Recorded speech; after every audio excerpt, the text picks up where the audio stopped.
صل صل على على محمد وآل محمد وعجل فرجهم. محمد وآل محمد صلوات اللهم صل اللهم صل على محمد وآل محمد وعجل فرجهم.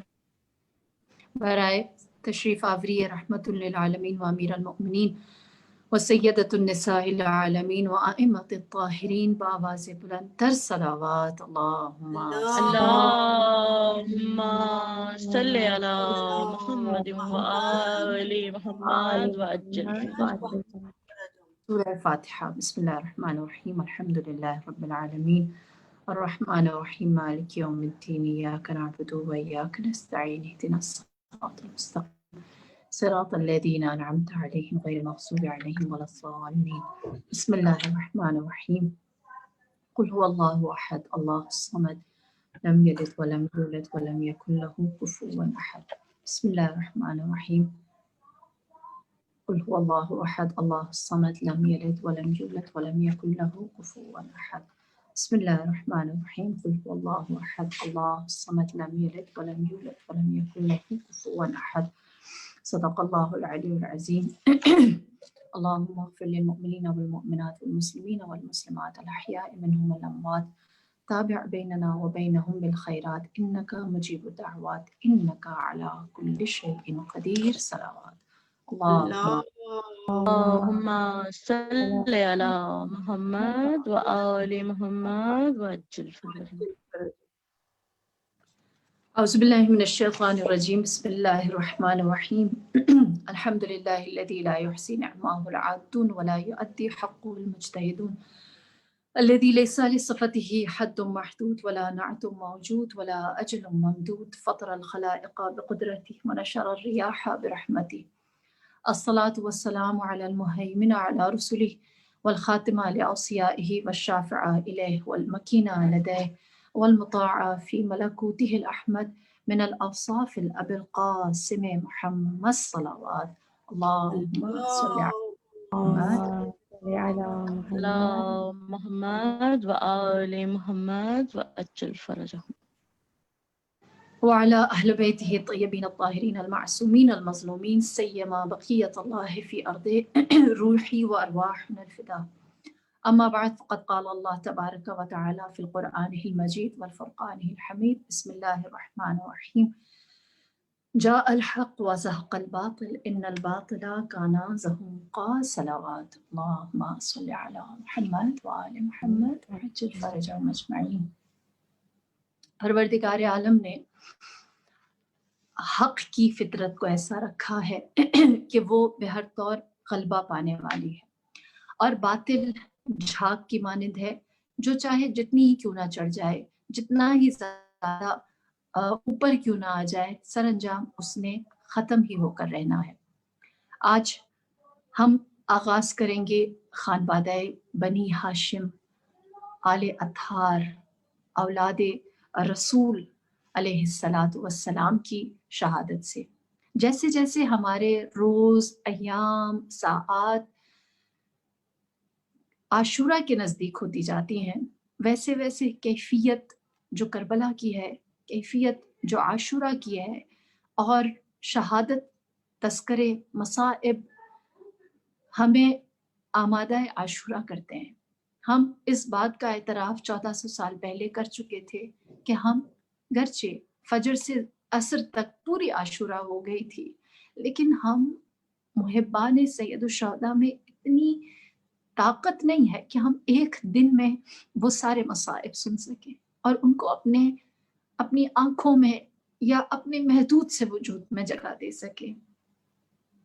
ہم اسی لیے 10 دن کربلا کے شہداء کو یاد کر کے کوشش کرتے ہیں کہ کچھ حق گیری ادا ہو سکے. اور بالخصوص خانوادہ آل اطہار خانوادہ آل رسول. دیکھیے کربلا صرف ایک جگہ کا نام نہیں ہے، کربلا ایک کیفیت کا نام ہے. عاشورہ ایک دن کا نام نہیں ہے، عاشورہ ایک تحریک کا نام ہے. اور جب یہ تحریک اس ایسی کیفیت میں داخل ہو جاتی ہے جسے ہم کربلا کہتے ہیں. جب عاشورہ کربلا میں بپا ہو جاتی ہے تو اس کے بعد قلوب کے اندر ان الحسین حرارت فی قلوب المؤمنین لا تبرد ابدا، دلوں میں ایسی گرمی، ایسی حرارت پیدا ہوتی ہے کہ اس کے سامنے چاہے دنیا کی کیسی طاقت کیوں نہ ہو وہ کبھی بھی ٹھنڈی نہیں ہو سکتی، اس کو کوئی بھی کمزور نہیں کر سکتا. لہٰذا ہم اپنے وجود کو جب جناب زینب کبریٰ، جب سالار شہیدان، جب اسیران کربلا کے ساتھ جوڑتے ہیں تو ہم یہ دیکھتے ہیں کہ یہ ایک سلسلہ ایسا ہے کہ جس میں بہت سارے افراد.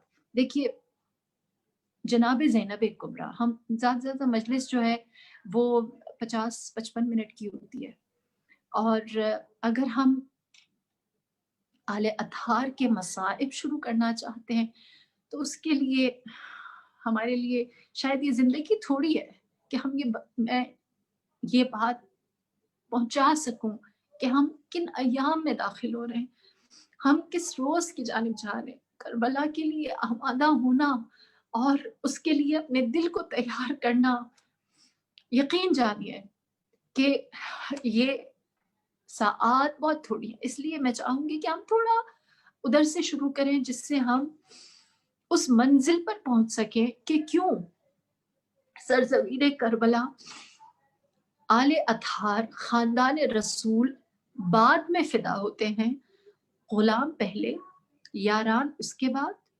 پھر اصحاب، اور آخر میں جو لشکر رہ گیا تھا وہ پیورلی خاندان رسول کا تھا. وہ خاندان رسول کا تھا، اس کے سوا اور کوئی آخری لشکر میں باقی نہیں بچا تھا. یہ سمجھنا ضروری ہے، اس کے بعد ہم باقی بحث پر آتے. کربلا وہ سرزمین، وہ کیفیت، وہ تحریک ہے جس میں کربلا وہ جگہ، وہ محاذ ہے کہ جس میں زندہ رہنا مشکل تھا، شہید ہو جانا آسان تھا. کیونکہ جو جتنی دیر زندہ رہا ہے وہ اتنی دیر پیاسا رہا ہے. جو جتنی جلدی، جس نے جام شہادت نوش کیا ہے وہ اتنی جلدی حوض کوثر سے سیراب ہو گیا ہے. اب آپ ترتیب دیکھیں کہ سب سے کم تکلیف کس کو دی؟ غلاموں کو. ہم اپنی زبان میں بات کریں، سب سے زیادہ پروٹوکول کس کو دیا گیا ہے؟ وہ غلام ہیں. سب سے زیادہ کس کا احساس کیا گیا ہے؟ وہ یاران ہیں. سب سے زیادہ تیسرے نمبر پر کس کے ہیں؟ وہ اصحاب ہیں.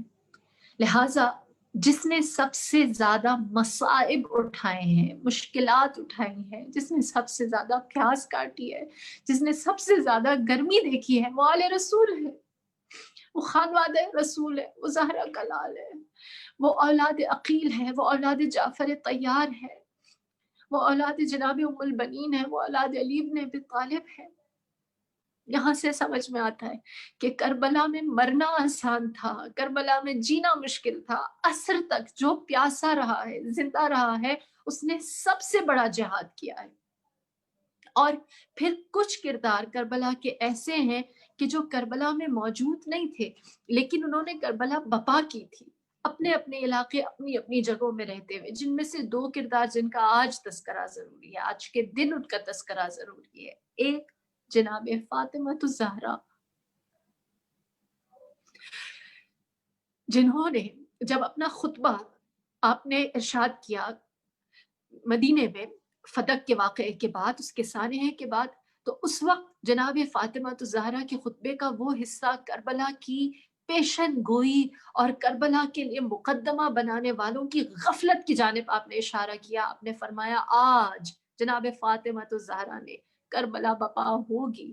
یہ خرابی کس جانب جا رہی ہے؟ پدک چھین کر آل رسول کو ان کے حق سے محروم رکھ کر اسلام کو کس تنزلی کی جانب لے جایا جا رہا ہے، اس کی طرف اشارہ کرتے ہوئے آپ نے فرمایا آج اگر میں اپنے حق پر بات نہ کروں، اگر آج اس مسند پر وہ بیٹھا ہوا ہے، مسند رسالت پر، مسند وحی پر، مسند قرآن پر، مسند محمد خاتم النبیین پر وہ بیٹھا ہوا ہے جس کو ارث کے مسائل نہیں آتے، جو نہیں جانتا کہ اولاد کو اپنے ماں باپ سے ترکے میں کیا ملتا ہے، تو فرمایا کل کو اس مسند پر وہ بیٹھا ہوا ہوگا جس کو وضو کا طریقہ نہیں آتا ہوگا، جو نماز کے حلال اور حرام کے فرق کو نہیں جانتا ہوگا۔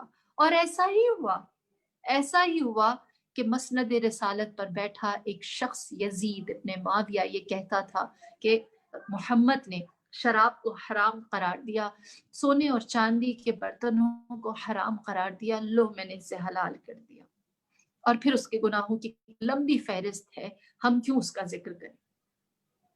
فسق ابن الفسق، لعین ابن لعین رسول کی مسند پر بیٹھ گیا۔ اس لیے جناب فاطمہ الزہرا نے اس وقت اپنی آواز کو اٹھائی، اور وہ جو کچھ ان 75 یا 95 دنوں میں ہوا، ان 75-95 دنوں نے یہ بات واضح کر دی کہ یہ آج اگر آواز نہ اٹھائی جائے، آج اگر اس تحریک کو حتمی نتیجے تک نہ پہنچایا جائے، آج اگر جناب فاطمہ الزہرا کی قبر کو بے نام چھوڑ دیا جائے، تو کل اسلام کے اوپر اس سے زیادہ کڑا وقت آئے گا، اسلام اس سے زیادہ مشکل وقت میں جائے گا۔ جناب فاطمہ الزہرا دختر نبی تھی، اور انہی کی نیابت میں مسلمانوں نے یہی ظلم و ستم کس پر کیا؟ اس زینب پر جو دختر علی ہے۔ آپ کی ماں خدیجۃ الکبریٰ، جس نے قریش مکہ کے ساتھ سوشل بائیکاٹ کو قبول کیا لیکن محمد کا ساتھ دیا، اور زینب کی ماں فاطمہ الزہرا، جنہوں نے فدق قربان ہونے دی لیکن علی ابن ابی طالب کے لیے اپنے حق کی آواز اٹھائی۔ یہ جناب فاطمہ الزہرا آغوش رسول کی پلی تھی، زینب آغوش بطول کی پلی تھی، پھر بھی وہ دربار خلیفہ میں گئی، یہ دربار عبید اللہ ابن زیاد اور یزید میں گئی۔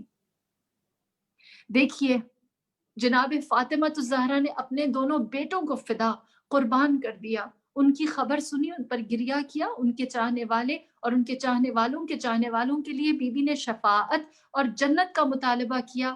تو یہی ستم جناب زینب کبریٰ کے اوپر بھی ہوا، وہاں فدق کو چھینا گیا تھا، یہاں پر کربلا میں فراق ڈال دیا گیا تھا۔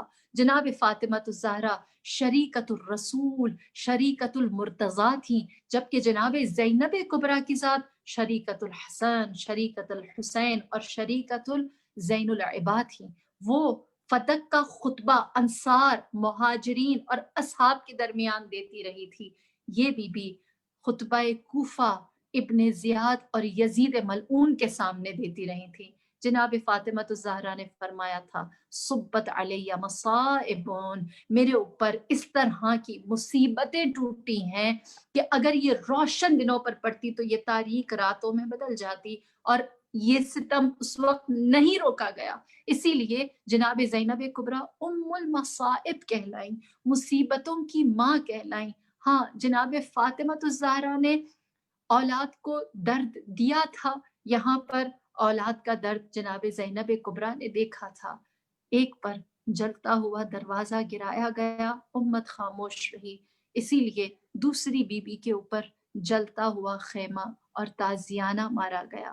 جناب فاطمہ الزہرا نے مابعد رحلت رسول ہر رات، ہر شام، ہر دن، ہر لمحہ گریہ کر کے لوگوں کو اس محرومی کا احساس دلایا تھا کہ تمہارے درمیان اب نبی نہیں رہے، اب وحی منقطع ہو گئی ہے، اور جو رسول کی آخری نشانی ہے، ان کی عزیز ترین بیٹی ہے، اس کو اس کے حق سے محروم رکھا جا رہا ہے۔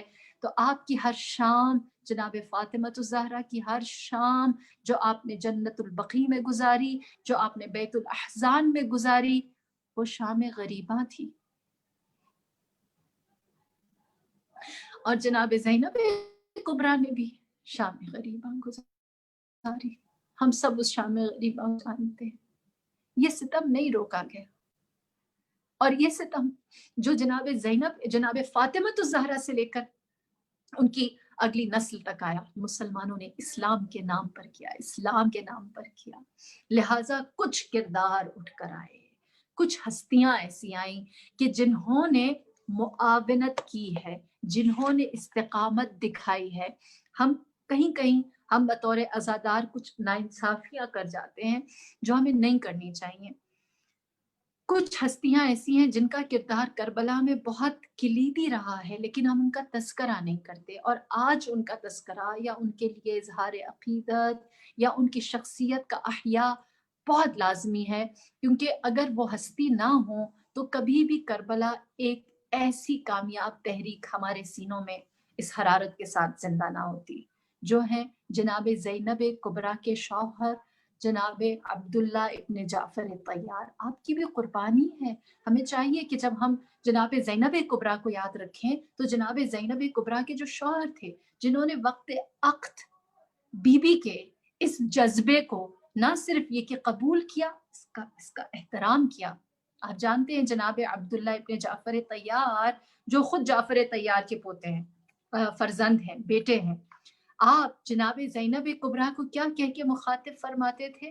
آپ فرماتے تھے اے فاطمہ الزہرا کی بیٹی. آپ جانتے تھے کہ یہ معمولی ہستی نہیں ہے جو میرے گھر میں میری عزت بن کر رہ رہی ہے. جناب عبداللہ ابن جعفر کو اگر ہم لوگ یاد نہ کریں اور ان کی بات کو، یہ ہم انصاف نہیں کریں گے. کربلا کے ساتھ انصاف نہیں ہوگا، اون و محمد کے ساتھ انصاف نہیں ہوگا، جناب زینب کبریٰ کے ساتھ انصاف نہیں ہوگا. اور بالخصوص یہ جو تحریک ہے، یہ جو حق کو زندہ رکھنا ہے، تو ہمیں حق کے ہر ساتھی کو یاد رکھنا ضروری ہے. تو جناب عبداللہ ابن جعفر طیار آپ کے شوہر ہیں. ہم سب جانتے ہیں جناب جعفر طیار کے فرزند ہیں اور جناب اسماء بنت العمیس کے آپ بیٹے ہیں، جس میں جناب اسماء بنت العمیس جو ہیں وہ حبشہ سے تعلق رکھنے والی تھی. اور مجھے جناب اسماء بنت العمیس کی ایک خصوصیت جو بہت زیادہ یوں کہیں کہ اس میں آپ یونیک ہیں، اس تک کوئی نہیں پہنچ سکتا، وہ یہ کہ جناب فاطمہ الزہرا سلام اللہ علیہا اپنی زندگی میں 4 دفعہ مسکرائی ہیں، اور ان میں سے سب سے زیادہ جسے ہم کہیں کہ دشوار اور ایک انمول مسکراہٹ جناب فاطمہ الزہرا سلام اللہ علیہا کی تھی، وہ جناب اسماء بنت العمیس کی وجہ سے تھی. اور وہ یہ تھی کہ جب آپ کا پہلو شکستہ ہوا، آپ جانتی تھیں کہ آپ کی موت کا وقت نزدیک، آپ کی شہادت کا وقت نزدیک ہے. آپ کو لوگ رسول اللہ نے اس بات کی بشارت بھی دی تھی. تو آپ نے جناب اسماء بنت العمیس سے یہ کہا کہ میں حیا کرتی ہوں، میں سوچتی ہوں کہ میں اس دنیا سے رخصت ہو جاؤں، چلی جاؤں، اور جب میرا جنازہ اٹھایا جائے گا تو اس وقت میری میت کا خد و خال لوگوں کو پتہ چلے گا، اور میں نہیں چاہتی کہ میرے مرنے کے بعد بھی کوئی مجھے دیکھے.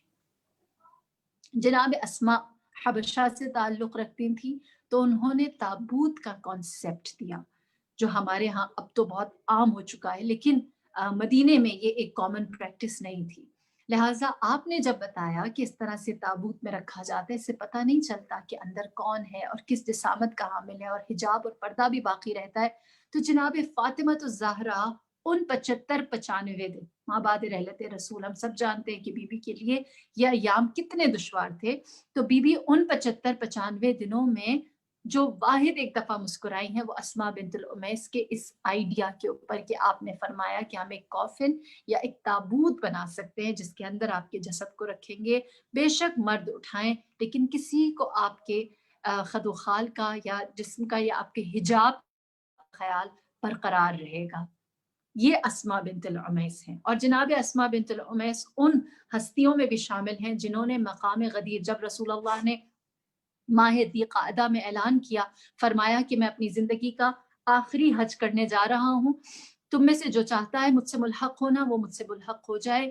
آپ حضرت ابو بکر کی زوجہ تھیں، لیکن آپ اس وقت رسول اللہ کے ہمراہ وہ حجت الوداع آخری آپ نے جو خطبہ ہے اس کو سنا. ہم جانتے ہیں وہ آخری خطبہ مقام غدیر پہ تھا، اور مقام غدیر پر جب رسول اللہ نے من کنت مولا فہذا علی مولا کا اعلان کیا، تو اس وقت جناب اسماء بنت العمیس اپنے فرزند بکر سے امید سے تھیں، تو محمد ابن بکر سے امید سے تھیں، تو آپ نے 3 دن وہاں پر قیام کیا، اور آپ امیر المؤمنین کے ہاتھ پر بیعت کی منتظر رہیں کہ کچھ بھی ہو جائے، میں گرچہ حاملہ ہوں، گرچہ میرے بچے کی ولادت کا وقت نزدیک ہے، لیکن علی کے ہاتھ پر بیعت کیے بغیر مقام غدیر سے نہیں جاؤں گی۔ اور پھر تاریخ نے لکھا کہ آپ کا فرزند، آپ کے بیٹے کی ولادت مقام غدیر خم پہ ہوئی، اور آپ کے فرزند جناب محمد ابن ابی بکر جو امام علی علیہ السلام کے خاص محبان اور شیعوں میں اور ساتھیوں میں اور استقامت کے ساتھ کھڑے رہنے والوں میں سے تھے، آپ کو غدیری اولاد جناب اسماء بھی کہا جاتا تھا۔ آپ یہاں سے اندازہ لگائیں کہ جناب اسماء کی ذات جو ماں ہے جناب عبداللہ کی والدہ ہیں، وہ کتنی محبہ اور کیسی کنیز ہیں، کتنی ولا رکھتی ہیں، کس قدر اپنی جان کو نثار کرنا چاہتی ہیں۔ اور یہی وجہ ہے کہ جناب اسماء بنت العمیس جب جناب جعفر طیار کے گھر میں آئیں تو خدا بند کریم نے آپ کو 2 اولادیں دی، ایک محمد اور ایک عبداللہ۔ سب جانتے ہیں جنگ موتا تھی جس میں جناب جعفر طیار شہید ہوئے، اور جب آپ شہید ہوئے تو آپ سب کو علم ہے کہ عربوں کا دستور یہ تھا کہ خبر شہادت، جس طرح ہم کربلا کا بھی سنتے ہیں، قاصد آتا ہے، ندا لگاتا ہے، لیکن جناب جعفر طیار کی خبر شہادت دینے کے لیے رسول اللہ خود گھر تشریف لائے۔ اور اس سے زیادہ پیاری بات یہ ہے کہ جو یہ خبر شہادت دینے کا سلسلہ ہے، یہ جو روایت ہے کہ رسول اللہ گھر تشریف لائے اور اس کے بعد کے سارے احوال جو ہیں وہ جناب عبداللہ ابن جعفر طیار خود نقل کرتے ہیں۔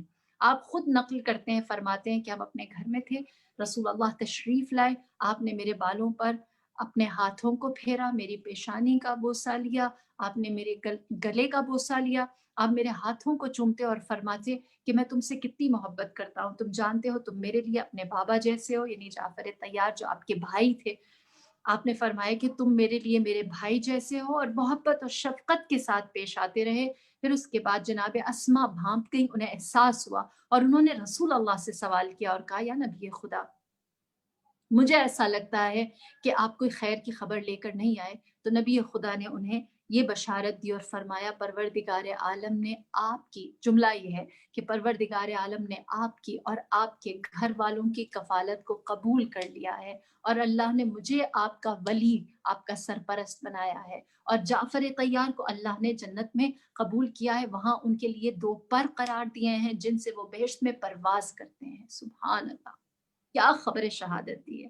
اور کس طرح سے جناب عبداللہ ابن جعفر طیار اس کو نقل کرتے ہیں کہ کتنی خوبصورت بات ہے۔ پھر اس کے بعد آپ فرماتے ہیں کہ رسول اللہ نے مجھے اور میرے بھائی کو اپنے ہمراہ لیا، ہمیں لے کر آپ مسجد تشریف لے کر گئے، اور مسجد میں آپ سب سے اونچی سیڑھی پر، اونچے مقام پر آ کر کھڑے ہوئے، اور جو پہلا مقام تھا وہاں آپ نے مجھے اور میرے بھائی کو بٹھایا اور آپ نے خطبہ ارشاد فرمایا، اور جو ہمیں بشارت دی تھی ہمارے والد کی شہادت کی وہ آپ نے مدینے والوں کو بھی دی، اور اس کے بعد آپ نے فرمایا کہ تم 3 دن میرے گھر مہمان رہو گے۔ 3 دن ہم رسول اللہ کے گھر میں مہمان رہے، ہمارے لیے لذیذ مزیدار کھانے بنائے گئے، ہم لوگوں کی ہر خواہش کا خیال رکھا گیا، یہاں تک کہ تیسرے دن نبی خدا نے ہمارے لیے بہترین لباس مہیا کیے، ہمارے بال بنوائے، اور پھر جب میں اور میرے بھائی یعنی جناب عبداللہ کے بھائی جناب محمد فرماتے ہیں کہ جب ہم دونوں کے بال بن گئے، ہم نے خوبصورت لباس پہن لیے، تو رسول اللہ نے فرمایا محمد ابو طالب کی شبیہ ہے اور عبداللہ میری شبیہ ہے، میرے جیسا ہے۔ اور جناب عبداللہ ابن جعفر طیار ساری زندگی اس جملے پر ناز کرتے تھے کہ مجھے رسول اللہ نے کہا ہے کہ میں ان کی شبیہ ہوں، میں ان سے ملتا ہوں، میں ان کی طرح کا ہوں۔ اور یہ بات ہے ایسی کہ جس پر ناز کیا جائے، جس پر فخر کیا جائے، جس پر انسان لوگوں کے سامنے مباحات کرے کہ مجھے میرے رسول نے میرے بچپن میں یہ خبر دے دی تھی۔ اور پھر اس کے بعد جناب عبداللہ ابن جعفر طیار فرماتے ہیں کہ نبی خدا نے اپنے ہاتھ آسمان کی جانب بلند کیے اور فرمایا کہ اے پروردگار تو ان کا جانشین بن جا، تو ان کا ولی و سرپرست بن جا، اور مجھے ان بچوں کے لیے خیر و برکت کا باعث بنا۔ پھر فرمایا نبی خدا نے کہ اے اللہ، میرے فرزند عبداللہ ابن جعفر طیار کو خرید و فروخت میں برکت عطا فرما۔ اور یہ نبی خدا کی دعا تھی کہ جناب عبداللہ ابن جعفر طیار جو ہیں وہ اپنے زمانے کے سب سے مشہور ترین اور کامیاب ترین تجار میں آپ کا شمار ہوتا تھا، بڑے تاجر تھے. اور آپ کی جتنی بھی 3-4 مواقع آپ کی زندگی کے ایسے ہیں کہ جب جناب عبداللہ تجارت فرما رہے تھے اور امیر المؤمنین تشریف لائے ہیں اور آپ نے یاد دلایا ہے کہ تمہارے پاس تو رسول کی دعا ہے، نبی خدا نے تمہارے لیے ہاتھ اٹھائے ہیں، تمہیں گھاٹا ہو ہی نہیں سکتا. اور آپ کی ساری زندگی، آپ کی ساری بزنس ڈیلنگز اور آپ کا جو مدینے میں مقام تھا وہ خود اس بات کا ثبوت تھا کہ آپ نبی کی دعا کی قبولیت کی ایک واضح نشانی ہے. لہٰذا جناب عبداللہ کا سن مبارک صرف 10 سال کا تھا جب نبی خدا اس دنیا سے رخصت ہو گئے. اور دیکھیے یہاں پر ایک بات جو کتنی خوبصورت ہے، شیعہ اور سنی دونوں تاریخ دان اس بات کو قبول کرتے ہیں، مانتے ہیں کہ جناب عبداللہ رسول خدا کے اصحاب میں شامل ہوتے ہیں، صحابیوں میں شامل ہوتے ہیں. کیوں؟ کیونکہ گرچہ ان کا سن چھوٹا تھا لیکن علم اور فہم کے حساب سے آپ انتہائی ذکی، ذکاوت والے، ذہانت والے تھے.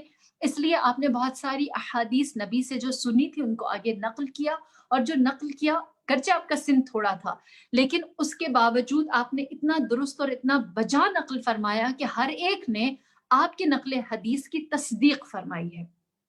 اور جتنے بھی جید علماء ہیں، شیخ طوسی سے لے کے زمخشری تک، شیعہ اور سنی دونوں نے اس بات کی تصدیق کی ہے کہ اگر کوئی روایت عبداللہ ابن جعفر طیار ابن ابی طالب سے نقل کی جائے تو اس کی سند میں شک نہ کریں. 10 سال کا بچہ جو ایسا دامن رسالت کے ساتھ جڑا ہے، اور اس سے ایک قدم آگے اور بات جو دونوں سند شیعہ اور سنی دونوں سے ثابت ہے وہ یہ کہ 4 بچے ہیں، 4 بچے یعنی کم سن جنہوں نے الناس ایک دم لوگوں کے سامنے اعلاناً نبی خدا کی حمایت کا اعلان کیا ہے، اور اعلان کرنے کے بعد آپ کے ہاتھ پر بیعت کیا اور کہا ہے کہ جب تک میں زندہ ہوں میں آپ کے ساتھ ہوں اور آپ کے ہمراہ رہوں گا.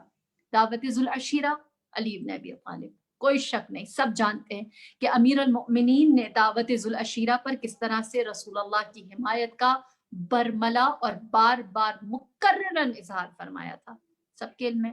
پھر اس کے بعد امام حسن اور امام حسین کی ذات، چاہے مسجد ہو، چاہے سفر ہو، چاہے حضر ہو، چاہے وطن میں ہو، چاہے اصحاب کے درمیان ہو، چاہے مہاجرین کے درمیان ہو، اس کے بے تحاشا واقعات ایسے ملتے ہیں. اور جو امام حسن اور امام حسین کی فضیلت اور مرتبہ ہے وہ ازہر من الشمس ہے. کیا ہم سورج کو روشنی دکھائیں یا چراغ دکھائیں. تیسری ہستی امام علی علیہ السلام، امام حسن علیہ السلام، امام حسین علیہ السلام کے بعد جو چوتھی ہستی آتی ہے وہ جناب عبداللہ کی ہے، جو رسول اللہ کے ہاتھ کو چوم کر کہتے تھے یا نبی خدا میں آپ پر ایمان لاتا ہوں، میں آپ کی نصرت کروں گا، میں آپ کی مدد کروں گا اور میں آپ کی یاران خاص میں سے رہوں گا. آپ نے مجھے اپنا شبیہ قرار دیا، میں چاہتا ہوں کہ آپ کے مقصد عالیہ میں اپنے آپ کو فدا کروں، اپنے آپ کو حاضر کروں. اور نبی خدا نے جواب میں فرمایا تھا پروردگار عالم تمہیں ہمارے نیک مقصد کے لیے استعمال کرے گا. اور پھر آپ نے جب جناب عبداللہ برملا اظہار فرما رہے تھے تو آپ نے اس وقت فرمایا تھا کہ بے شک میں عبداللہ ابن جعفر طیار سے محبت کرتا ہوں اور میری اس محبت کا جواب یہ بہت جلد اپنی استقامت کے ساتھ دے گا. اور وہ استقامت ہم کب دیکھتے ہیں؟ جنگ صفین ہوئی. آپ سب جانتے ہیں جنگ صفین میں کیا ہوا. جنگ صفین میں خیانت کی گئی. جنگ صفین میں رسول امیر المؤمنین کے سامنے ابو موسیٰ اشعری کا واقعہ بہت مشہور ہے کہ جس کو بطور حکم ایک جانب سے آیا تھا عمرو ابن عاص معاویہ ابن ابی سفیان کی طرف سے، اور امام کے ساتھ امام کی طرف سے ابو موسیٰ اشعری کو بطور نمائندہ حکم بنا کر بھیج دیا گیا تھا. امام نہیں بھیجنا چاہتے تھے لیکن اس کو بھیج دیا گیا، اور پھر اس کے بعد ابو موسیٰ اشعری امام کی جانب سے نمائندگی کرنے میں ناکام ہوا اور عمرو ابن عاص کے چنگل میں آ گیا. سر انجام جو ایگریمنٹ ہوا وہ ایک بہت بڑے کانفلکٹ کا باعث بنا، اور اس کی وجہ کیا تھی؟ عمرو ابن عاص کی خیانت، معاویہ ابن ابی سفیان کی خیانت، اور ابو موسیٰ اشعری کی سادگی، بے وقوفی. جس کا خمیازہ امیر المؤمنین کے سر ڈالا گیا اور کہا گیا کہ امام علی نے ایسا کیا ہے، اور لوگ امیر المؤمنین کے خلاف بات کرنے لگے اور نعوذ باللہ یہ کہنے لگے کہ علی کو نعوذ باللہ سیاست کرنی نہیں آتی اور طاقت کا استعمال کرنے نہیں آتا۔ جب یہ بات امیر المؤمنین کے خلاف لوگوں نے کرنا شروع کی تو جناب عبداللہ ابن جعفر طیار تھے جو کھڑے ہوئے اور آپ نے خطبہ ارشاد فرمایا جس میں آپ نے لوگوں کو بتایا کہ تم نے علی کی سنی نہیں، تم نے علی کو صاحب اختیار نہ چھوڑا، تم نے علی کی بات کو جب مانا نہیں، تسلیم نہیں کیا۔ علی بن ابی طالب روز اول سے فرما رہے تھے کہ ابو موسیٰ اشعری کو ہم اپنی جانب سے اپنا حکم یا اپنا نمائندہ بنا کر نہیں بھیج سکتے، تم لوگوں نے تسلیم نہ کیا۔ آپ جانتے ہیں کہ جنگ صفین میں امام کے ساتھ کچھ دوسرے بھی آ کر شامل ہو گئے تھے اور انہوں نے اپنی مرضی اپنی منمانی کرتے ہوئے امیر المؤمنین کی ہر چیز سے انکاری ہوئے۔ تو جو برملا شجاعانہ کھڑے ہو کر جناب علی ابن ابی طالب علیہ السلام کی وکالت جناب عبداللہ ابن جعفر طیار نے کی، اس کی بنیاد پر یہ مسئلہ جنگ صفین کا حل ہونے میں آپ کا کردار رہا، یہاں تک کہ 10 لوگوں نے اس کانٹریکٹ پر جس کو ایک اچھے نتیجے تک بعد میں پہنچایا گیا کھینچ تاج کے، اس میں جناب عبداللہ ابن جعفر طیار بھی شامل تھے، جنہوں نے اپنی اس استقامت سے، اپنی شجاعت سے اور سب سے بڑھ کر اپنی حکمت سے اسلام کے لیے اور امیر المؤمنین کے لیے اپنا محب ہونا ثابت کیا۔ اس کے بعد جو دوسری جنگ تھی وہ تھی جنگ جمل۔ آپ سب جانتے ہیں کہ جنگ جمل کیا تھی، جہاں ایک جانب میرے مولا کی ذات تھی اور دوسری جانب ام المؤمنین حضرت عائشہ تھی۔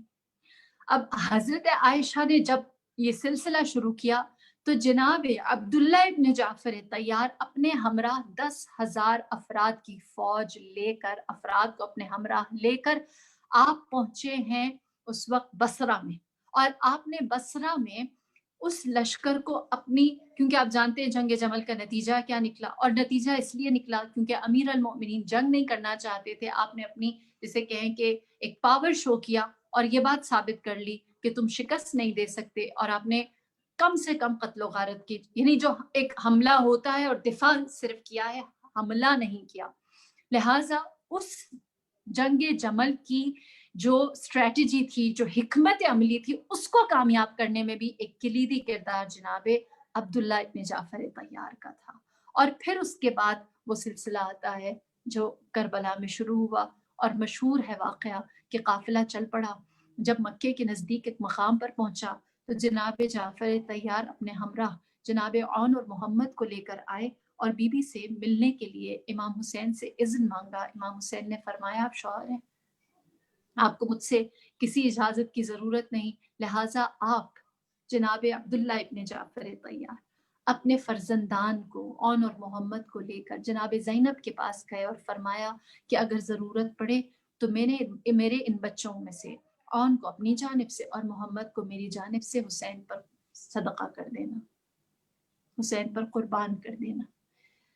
وقت کے زمانے کے امام، زمانے کی حجت کے ساتھ جو آپ کی وفا اور آپ کی محبت ہے وہ بے مثال ہے، وہ بے مثال ہے۔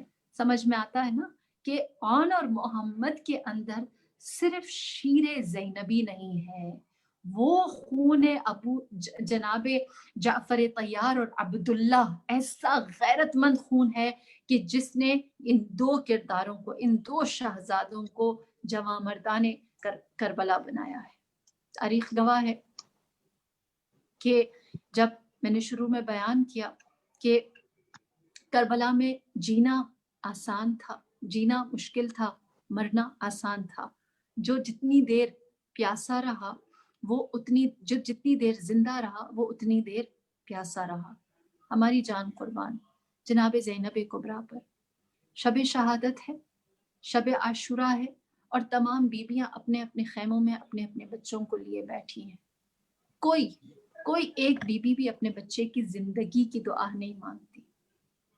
آپ لوگوں نے اکثر سنا ہوگا کہ بی بی نے جناب عون اور محمد کو جنگ کے لیے آمادہ کیا۔ اگر آپ وہ کلمات دیکھیں جو بی بی نے آخری کلمات جناب عون اور جناب محمد علیہ السلام کے لیے بیان کیے ہیں، اس میں آپ فرماتی ہیں کہ حسین تمہارے ماموں نہیں ہے، یہ کوئی خاندان کا معاملہ نہیں ہو رہا. آپ فرماتی ہیں کہ وہ تمہارے زمانے کی حجت ہیں، وہ تمہارے امام ہیں، ان پر اپنی جان نثار کرو.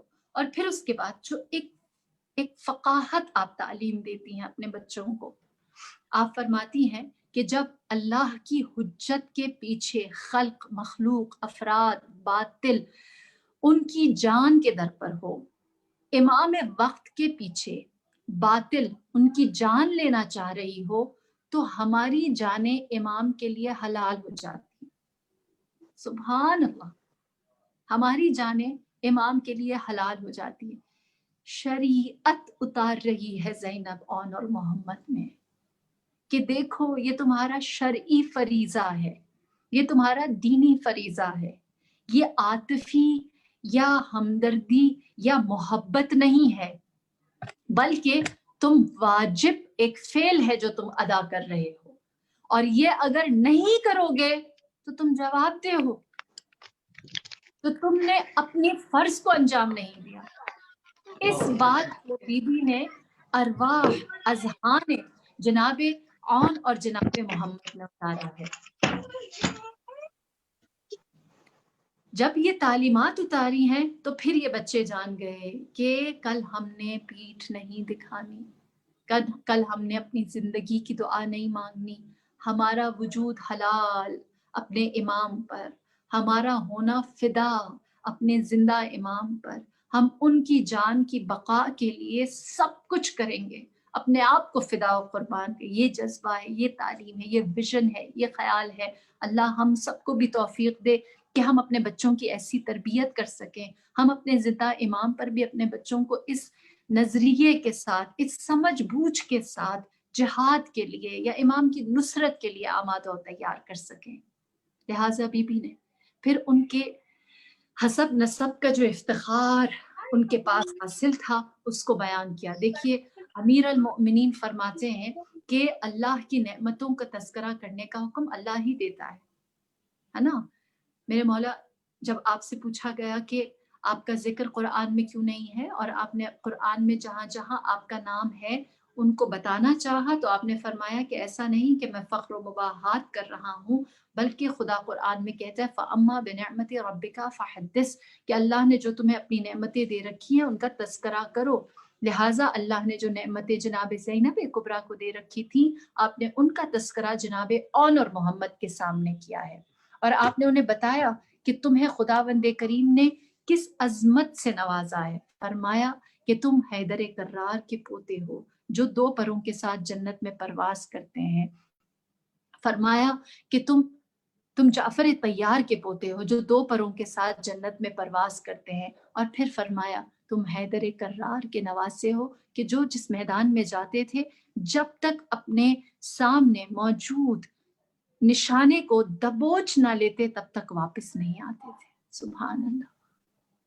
فرمایا کہ کل جب تم میدان میں جانا تو یہ ابو جناب جعفر طیار اور علی ابن ابی طالب کی شجاعت اور شہامت کے جوہر دکھانا. لہٰذا ساری رات امام وقت کی نصرت سمجھائی ہے اور شوق شہادت دلایا ہے، اسلام کی پائیداری کا درس دیا ہے.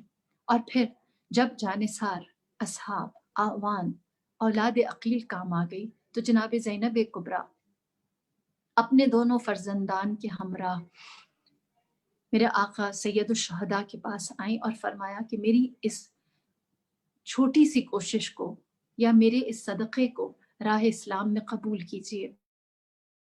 مولا نے فرمایا کہ اے زینب کبریٰ، اگر یہ دونوں شہید ہو گئے تو اس کے بعد آپ کی نسل میں کوئی بھی باقی نہ رہے گا. میری جان قربان. بی بی نے جواب دیا، فرمایا کہ اگر اسلام باقی رہتا ہے، اگر دین باقی رہتا ہے، میرے نانا کا نظریہ باقی رہتا ہے، قرآن باقی رہتا ہے، تو میرے لیے یہی کافی ہے. میں اپنی ہستی، اپنا وجود، اپنی اولاد کو ان سب پر قربان کرنے کے لیے تیار ہوں. لہٰذا اذن جہاد دیا گیا. پہلی دفعہ چشم فلک نے دیکھا کہ ایک ماں اپنے 2 بچوں کو مرنے کے لیے تیار کر رہی ہے. آپ نے اپنے صندوق سے امامہ جناب جعفر طیار نکالا، وہ آپ نے محمد کے سر پر رکھا.